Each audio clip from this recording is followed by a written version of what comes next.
Today's podcast is brought to you by Audible.com. Get a free audiobook download and a 30-day free trial at audibletrial.com/usingyourpower. Over 180,000 titles to choose from for your iPhone, Android, Kindle, or MP3 player.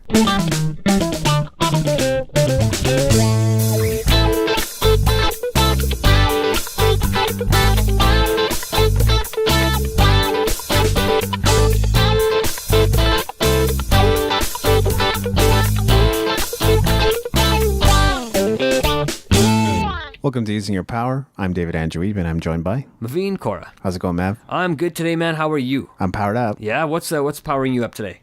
Well, we're just going to take a look at something that I'm passionate about and have even started a business in at one point, which is web design. Okay, cool. So what brought up this, topic? I think that's maybe one of the reasons why, just because I have all that experience, but web design is something that's shifted and changed a lot over the years, especially since when I started. I mean, we went from HTML to HTML plus CSS. Now we have all these content management systems that mostly handle that side for us, so we don't have to code in PHP and HTML CSS anymore, except to maybe add a few functionalities that we would like to add, and mostly just focus on content creation. But now it's interesting. Content and SEO are essentially part of the website web design process and package now. So that also is kind of new. Right. A lot of what you just said went over my head. No, I'm just kidding.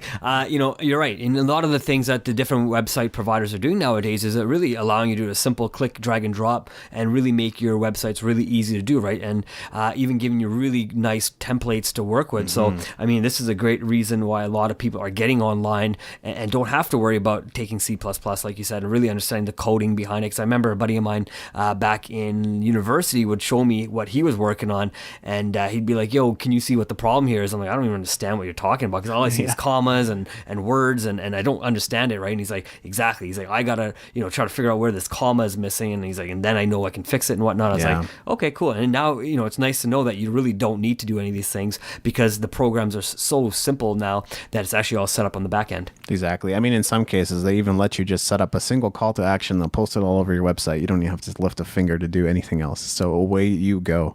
And that's the great thing about online business today, because you can get started so fast and so simply. I mean, one of the major things or tenets of website design that I've learned over time is just that simple navigation. You don't want to crowd your navigation bar with too many links, labels that people do not understand and cannot relate to.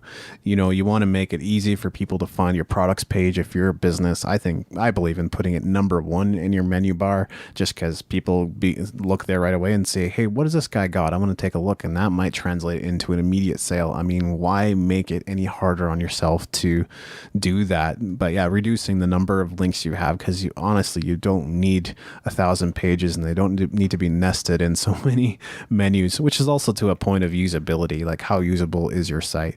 And if you are linking to things that you don't necessarily want to forward your web visitors over to, why are you doing that? Limit the options, right? Limit the number of things they can click on. Limit the number of pages or places they can go to find out more about you or your website or your project or whatever it is that you're doing. So from a usability standpoint, I mean, there's so many other things, so many other factors I could get into, such as like font size or color or readability and all that kind of stuff. But that's kind of my main point main thing that I've learned over time, is to keep that navigation simple.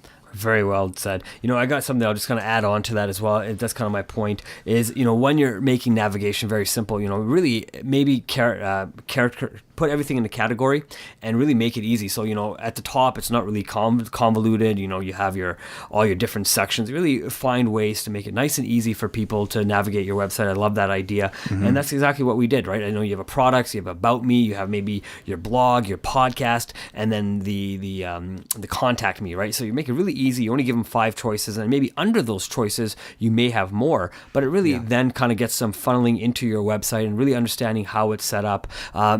And it makes it really easy for them to use. It's very user friendly, and they're likely to stay on your website a little bit longer as well, because they're not being having a hard time trying to figure out how to get around it, right? And the easier you make things for people, the longer they'll stay on your website. Yeah, that's exactly right. And in some cases, you can put a link in your header that says blog, which goes over to your blog, which is great. But sometimes just calling it blog by now is so boring, and people are so used to it and not really interested in that anymore. Fizzle, for example, has something called the Spark line. That is their blog, but they have a specific name for it. So sometimes doing that, just the little things can make a difference. But in your navigation, though, you want to keep it clear, because if I'm clicking on Sparkline in the navigation, I have no idea what that means or what that is. But if I click on blog and they say the Sparkline blog or whatever, now I know what I'm looking at, and that can, engage people better. Another point is just accessibility. This is something that I didn't even think about, I think, until I started listening to the Boag World podcast. I don't listen to it anymore. I think it's one of the longest running web design podcasts. It might even be one of the longest running podcasts out there is. It's huge. But Boag World, there's so much. I didn't think I could learn much about web design from a podcast, because it's so much coding and that kind of stuff. But I learned a lot just because they serve clients, and they work with a variety of people, and that was their business for a while. So accessibility is just thinking about people. Can they read? Like, do they have eyesight? Is their eyesight diminished? Can they hear properly, or can they see things properly? So those kinds of things kind of factor into accessibility, which is why font size kind of plays into things. Too small, and a lot of people can't read because they just don't have that eyesight anymore. And maybe for people that are blind or bordering on blind, having that audio is super helpful. Or people, or people who can't, sometimes for people who can't hear, even video can be great, because if you can show and demonstrate what it is that you're doing, or in some cases they can even read lips. So there's all that kinds of stuff to think about. And I think today responsiveness is important too. You got to be mobile responsive. Your website's got to work well on tablets and smartphones.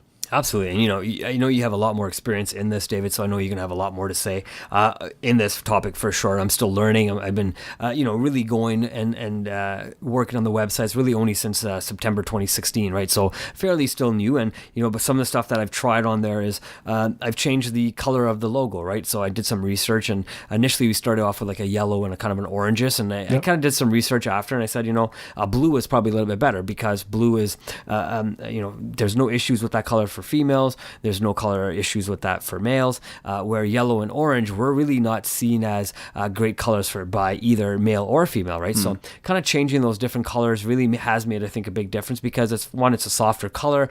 Blue is a lot easier to read than a bright yellow or a bright orange color kind of. So, just even trying to change that so you can attract, the way people, again, it goes into marketing, right? Because it's the way people buy, right? It's the way people purchase, the way people perceive things. And colors like, black, white, green, blue, red, they're all great colors. And that's why when you look at different apps that you'll download on your phone, they're all one of three colors, typically, usually blue. And even if you go to like banks, for example, blue, or anything out in the malls, for example, just take a look at those colors that they're using on their logos, and you'll see it's typically one of those 5 colors. Yeah, those are some really great learnings and good things for people to know about. The next thing that I already mentioned that kind of at the outset, it's so interesting that SEO and web, content is now part of web design. So really making sure your site is optimized for search, also making sure that your blog looks nice and is easily readable. I mean, that's why people seem to love Medium so much, because it's already set up for that reading experience and reading environment. Setting up your blog in that way, there's a lot of blogs that sort of take their cues from that and have set it up so that, there's no distractions in the sidebars. There's nothing else. It's just one column and it's all content. And there's a lot of people doing that type of stuff these days too. So content now factors into design a heck of a lot more, because we're publishing so much more than ever. For sure, and one of the things that kind of going with the design of the website itself, one of the things I did was also not only changing the colors of the words, Discover Your Life Today. One of the things I also looked was, are the pictures making sense with what I'm saying now? So I want to really make it easy, very user friendly, not being overpowering. I didn't really understand how pictures were to be used before, and listening to different podcasts, looking at your own, website there, David, helped me as well, and looking at the different websites all the different podcasters I listen to as well really helped me understand maybe on how to use pictures a little bit better as well, right? So I've changed out a lot of my pictures. I've also redone all my headers as well, right? So now all my different blogs have different names than they used to have. They're a little bit more SEO friendly, like you were mentioning in your previous point here, David. Just having something that's easy to find on Google, right? Because before I didn't really know a lot about SEO, so I just call the blog, hey, check out my blog, or I would just say that. But instead of saying, hey, check out my blog on I don't know, gambling, for example, right? It's a little bit easier because now I actually have the topic in it instead of just saying, hey, check me out, right? So obviously that's not a great SEO title, but you kind of get the idea, right? Actually using proper keywords versus when I wasn't. Though, yeah, those are some really great lessons as well. I like it. Another thing to think about is functionality. I mean, I've designed things for people before, and they made comments like, it's not just about looking pretty. I wasn't really hurt or insulted. I was just like a little bit taken aback. Like, okay, so what does that mean exactly? But I think they're right, and I think it is true that just because your website looks amazing or looks awesome doesn't mean it's going to perform great. It is about performance. I mean, especially for business people, they're not looking for it to just look pretty. If they have like a Black Friday or sale or something, their goal is to funnel people through that Black Friday sale as effectively as possible. And I think it's the same thing we have to look at as marketers and online entrepreneurs as well. It's not just about looking great. It's also about beginning to put people through those funnels and to begin to get performance out of those things. Absolutely, right. And that's the whole point of any sort of website, especially if you're an e-commerce website, right? And I think you kind of helped me lead into my point as well. When you are designing your own website, for example, I know you taught me kind of a little bit of how to use WordPress as well, David, and I've done a lot of work on learning kind of how to use it myself in the meantime as well. But I mean, I couldn't learn everything by myself. And you kind of said, you could do this, you can do that, and this is what it'll look like when you make that change, and this is what happens when you go into this little section. One of the things I think we should all focus on too is if you're looking at proper web design, especially with e-commerce side of things, is make sure you have the right plugins.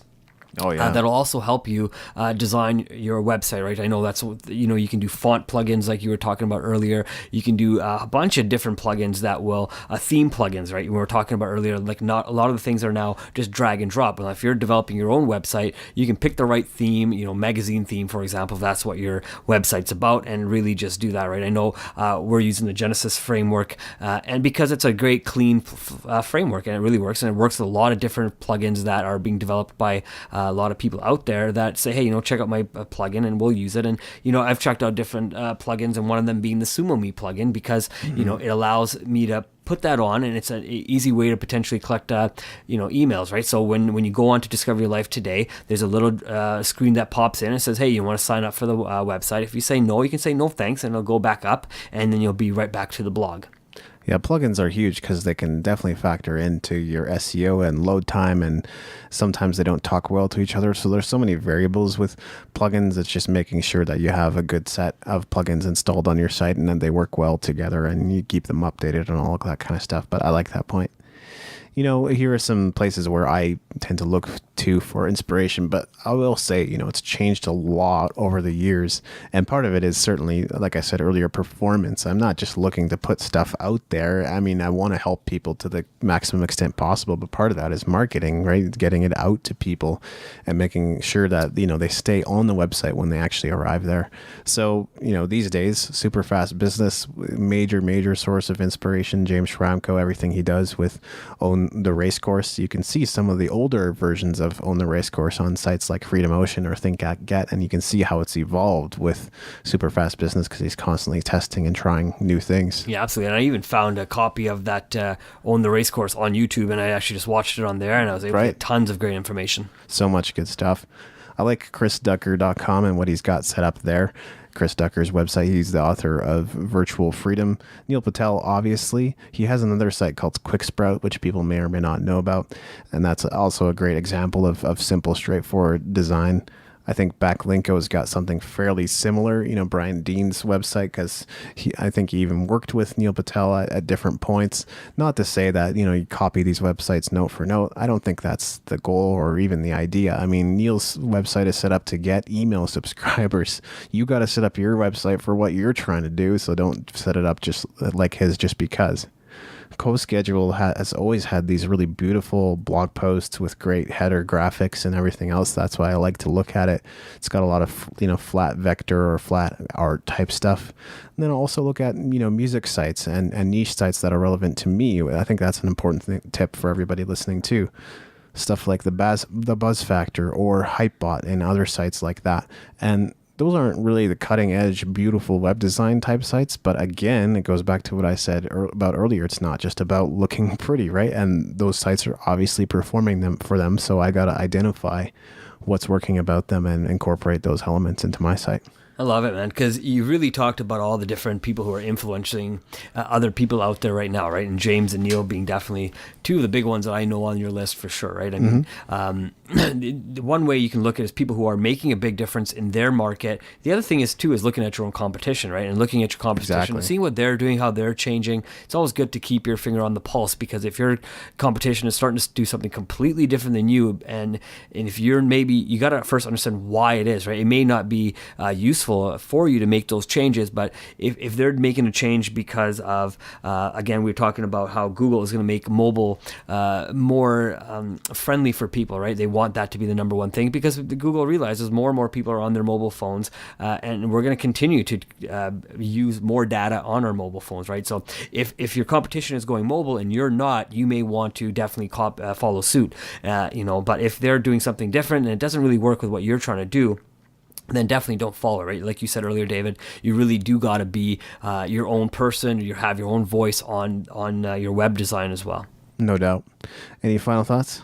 Final thoughts. Wow. I think you got to really make your website personal to you. I don't think you can copy to be like anybody else. And I think you already mentioned that. I do think you can go to all these different websites. I know that's one thing I did was I went to all the people that I enjoyed listening to on the different podcasts I listened to, really looked for different elements of their website or the way they've set it up or designed that website, and said, what do I like? What don't I like? How could I use it? How could I make it better and make it maybe a better experience on Discover Your Life Today? I think you've probably done the same thing on Music Entrepreneur HQ as well. Yeah, I think that's important. And it's something even Darren Rouse, I think, said in his Pro Blogger podcast there, was to go and look at competition websites and do that exact process. Look at what you like, what you don't like, what could work, what wouldn't work. And maybe just about positioning yourself, right? Like that's something that I learned about from Tim Francis, was he just suggested looking at, what are some colors that are generally associated with your industry. And he had like athletics. He showed me an example of an athletic site that took a color scheme basically from a Nike shoe. And so it's a kind of immediately familiar without being like copyright infringement or like, outright theft and stealing. So finding those kinds of cues is helpful too. Even looking at magazines in your industry might help you look at, okay, what sort of fonts they're using, what sort of colors they're using, how they're positioning elements within the page, all that kind of stuff. Right on. Love it. All right. So find us at usingyourpower.com. Leave a comment, send us a message, download your free audio course while you're there, and wherever you are, iTunes, Stitcher, YouTube, likewise, do the same. Leave a comment or a rating and help us spread the word about this podcast. Awesome. Have yourself a wonderful day.